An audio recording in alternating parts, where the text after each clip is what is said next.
बाई गणपतराव देशमुखाला मी संपलं नाही, तुम्ही कालची लेकरला का मला का संपवायला लागला? मी लय सोचतोय उद्धव साहेब, आई शपथ माझा सोसायचा स्वभाव नाही हो, पण लय मी तुमचं सोचलंय. केवळ आणि केवळ तुम्ही स्वर्गीय हिंदू सम्राटाचे चिरंजीव आहे म्हणून मी सोचतोय. मी कुणाचं सुद्धा आयुष्यात सोसून घेतलं नाही. शिव्या दिल्या मला ह्या मैदानात. मला मैदानात म्हणून ते मैदान बघा आणि आताच ठरवा. मी ठरवायची गरज नाही, आता मैदान बघा आणि मग सगळ्यांनी ठरवा. आज 5,000 कोटी रुपयाच्या वर आपण निधी आणला आपल्या तालुक्याच्या विकासासाठी आणला. हे या शाजी पाटलाचं काम नाही, हे काम आहे आपल्या राज्याचे मुख्यमंत्री शिंदे साहेबांचं काम. केवळ आणि केवळ शिंदे साहेबांनी दिलेल्या आशीर्वादामुळं हा संपूर्ण तालुक्यात एक प्रचंड मोठं विकासाचं पर्व सुरू झालेलं आहे. आणि हे विकासाचं पर्व आपल्याला पुढं चालू ठेवायचं आहे.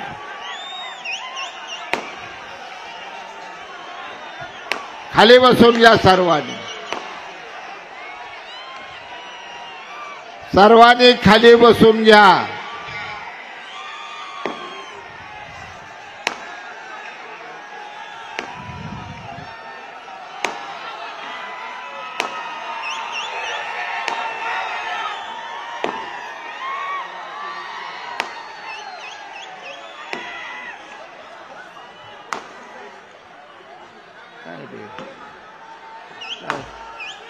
सभा संपेपर्यंत तुझ्या फटाकड्या येत्या तुमच्या काय संपत किती अर्धा तास फटाकड्या लावले.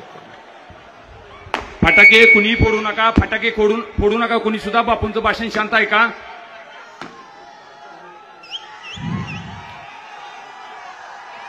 उठाव केला या ठिकाणी गुवाहाटीला जाऊन आम्ही.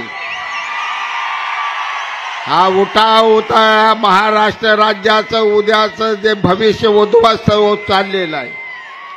मुख्यमंत्री पदावरला माणूस जो या राज्याचा खऱ्या अर्थानं जबाबदार एक माणूस असतो. 2.5 वर्ष मुख्यमंत्र्यांची भेट व्हायला तयार नाही अशा अवस्थेत माझी 2.5 वर्षाची आमदारकी गेले. तुमच्या पाया पडतो, मला 5 वर्षाचा आमदार तुम्ही म्हणू नका. पाय धरतो तुमचं, मला 2.5 वर्षाचा आमदार म्हणा तुम्ही. गुवाहाटीला गेलो, गुवाहाटीला आलो, आल्या शिंदे साहेब या राज्याचे मुख्यमंत्री झाले. आणि या तालुक्याच्या माझ्या शेतकऱ्यांचा, तरुणांचा, माता बहिणीचा, लेकरा बाळाचा धडाधड धडाधड प्रत्येक प्रश्न सुटायला लागला. ही गतिमानता या सांगोला तालुक्याच्या विकासाला दिली. ती एकच नेतृत्व, या राज्याचं लाडकं नेतृत्व एकनाथजी शिंदे साहेबांनी दिली.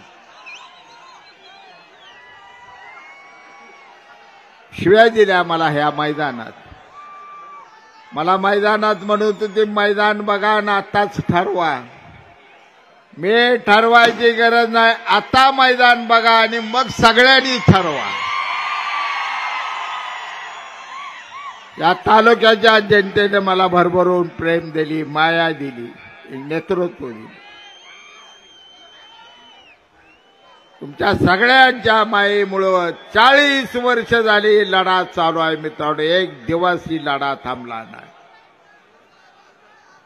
आज आपल्या सगळ्याचं कर्तव्य आहे. जर मी गुवाहाटीला गेलो नसतो तर माझ्या लाडक्या बहिणीला 1500 रुपये महिन्याला मिळालं असतं का? खरं खोटं सांगा. मिळत नव्हतं. शेतकऱ्याची वीज माफ झाली असती का? 1 रुपया भरल्यावर 100 एकराचा सुद्धा विमा उतरायची ताकद तुमच्यात दिली, ती मुख्यमंत्री शिंदे साहेबांनी दिली. केलेली कामं तुम्हाला पोचवली. साहेब आले, त्यांना पुढे जायचा. मी जास्त वेळ बोलत नाही. मी एवढंच सांगतो या ठिकाणी, मी लय सोचतोय. उद्धव साहेब, आई शपथ माझा सोसायचा स्वभाव नाही हो, पण लय मी तुमचं सोचलंय. केवळ आणि केवळ तुम्ही स्वर्गीय हिंदू सम्राटाचे चिरंजीव आहे म्हणून मी सोचतोय. मी कुणाचं सुद्धा आयुष्य सोसून घेतलं नाही. उगा इथं कवायत करून हातवारं करून मला शिव देऊन उपयोग काय. लय सांगोल तालुक्याचा कळवळा तुम्हाला होता तर दुष्काळाच्या खाईत पडलेला तालुका माझा ऊस तोडीला जाणारा तालुका, माझ्या तालुक्यातला सुशिक्षित बेकार ठाण्या मुंबईला रिक्षा चालवाय गेलेला तालुका, त्यांचा प्रश्न सोडवायचा या इथं आल्यावर एक शब्द तुम्ही काढला नाही. तुम्ही शब्द काढले ते सगळे वरच हवेतनं फिरला निघून गेला. तुमच्या हवेतल्या भाषणानं माझ्या सांगोला तालुक्याच्या जनतेचं पोट भरणार नाही. आमचा खरा प्रश्न आहे ते आमचे प्रश्न, आमचा जे या ठिकाणी आम्ही मरतोय या ठिकाणी.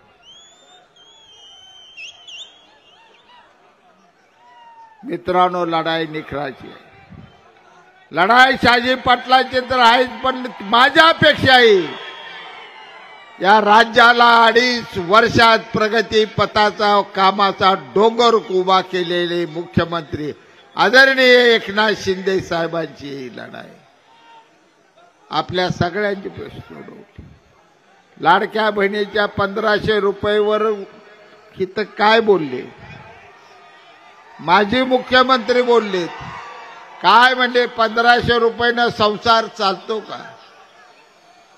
अरे माझ्या आईला जर चहाची तलब झाली, घरात जर चहाची पावडर नसली तर तिची अवस्था काय होती तुम्हाला काय मुंबईत राहून कळणार आहे. तुम्हाला हे कळणार नाही.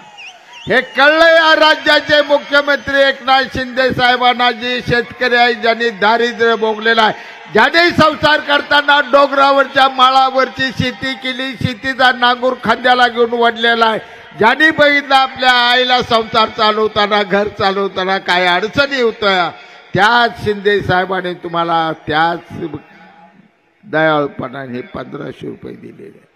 हे पैसे नाही तुम्हाला दिलेला, तुमचा सन्मान आहे, तुम्हाला दिलेलं मानधन आहे. माझी बहीण त्या घरात सन्मानानं ताट मानानं वागली पाहिजे. 50 रुपयाची भाजी आणताना तिला घरातल्या गडी माणसाची वाट बघायला नको. तिनं कमरेच्या पिशवीतनं 50 रुपये काढावं, भाजी आणून सगळ्या घराला खाऊ घालावी.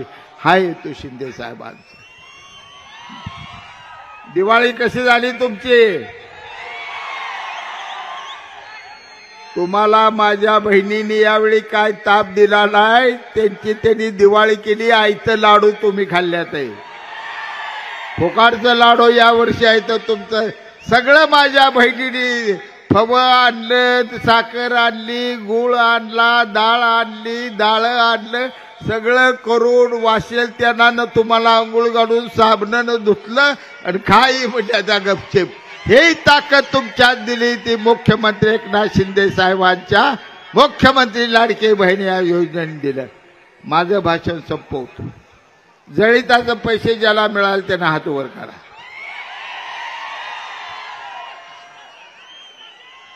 ₹166 कोटी जळिताचे मिळाले. 166 कोटी. 95,000 सातबाऱ्याला जळिताचे पैसे या तालुक्यात मिळालेले आहेत. मित्रांनो, काय काय शेतकऱ्याला दुबारा 2-2 वेळा पैसे गेलेत मला इतिहास माहित. शेजारच्या तालुक्यांना जावा तुम्ही, घडलंय का बघा. सांगोला तालुक्यात एवढं पैसे तुम्हाला 95,000 शेतकऱ्यांना जळिताचं दिलं. या राज्याचे मुख्यमंत्री एकनाथजी शिंदे साहेबांनी दुष्काळी सांगोला तालुका शेतकरी वाचवला पाहिजे ह्या भावनेतून आणि जाणीवेतून मित्रांनो हे तुम्हाला पैसे दिलेले आहेत. याची आता आपण आठवण ठेवायची. उद्याचं मैदान खेळायचं आहे. 20 तारखेला लढाई आहे. भाई गणपतरावजी देशमुख साहेबांच्या विरोधात तुम्ही आम्ही लढाई खोलून विजय प्राप्त केलेला आपला इतिहास आहे आणि हा इतिहास आता उद्या घडवून द्यायचा आहे. दोस्त माझा विनाकारण खवळा काय त्या दीपक आबाज मी मोडलं होतं का. तुमच्या माझ्या सगळ्या कार्यकर्त्याच्या मी शिव्या खाल्ल्या. निम्मा वाटा राष्ट्रवादीला दिला. प्रत्येक गोष्ट आबाने सांगायचं मी ऐकायचं. मी उलट बुड्डा लहान वयात आहे, माझ्या भावासारखा आहे. सुभाष नाना माझा वारला तिथं दीपक आबा दुसरा मला भाव भेटला. माझी भावना होती. मी कुठेही अडवलं नव्हतं त्याला. शेवटपर्यंत उभा सुद्धा राहू म्हटलं. त्याची अडचण थांबू जरा, विचार करू. एवढ्या गतिमानतेने दीपक आबांनी निर्णय घ्यायला नको होता आणि मॅच फिक्सिंग करून तुम्ही दोघं उभा राहिले. दोघांचे झेंडे एक, दोघांचं नेत्यांचं फोटो एक, दोघं वरडताय एकच. लगा दोन्ही बाजूनं मला तुम्ही मारायला लागला आहे. भाई गणपतराव देशमुखाला मी संपलं नाही, तुम्ही कालची लेकरला का मला का संपवायला लागलाय? हे अजिबात घडणार नाही एवढं सांगतो तुम्हाला. उद्याची लढाई तुमच्या हातात आहे. माझी सगळी इब्रत आणि इज्जत तुमच्या हातात आहे. महाराष्ट्रभर काय झाडी का डोंगरानं नाव झाले, नाव घालवू नका. देशात गेलेलं आपलं नाव घालवायचं नाही. घराघरात जावा, दारा जावा. माझ्या आया बहिणीला सांगतो, पै पावडीकडे जावा, फोन करा आणि आपल्या मुख्यमंत्री एकनाथ शिंदे साहेबाचा धनुष्यबाण, तुमच्या या शहाजी पाटलाचा धनुष्यबाण हा घराघरात पोचवा आणि भरघोस मतानं उद्या शिवसेनेला विजयी करा. पुन्हा एकदा तुम्हा सर्वात धन्यवाद मानतो आणि आदरणीय साहेबांचं मनापासून आभार मानतो. एवढ्या धावत्या वेगात सुद्धा त्यांनी आपल्याला वेळ दिला. जय हिंद, जय महाराष्ट्र.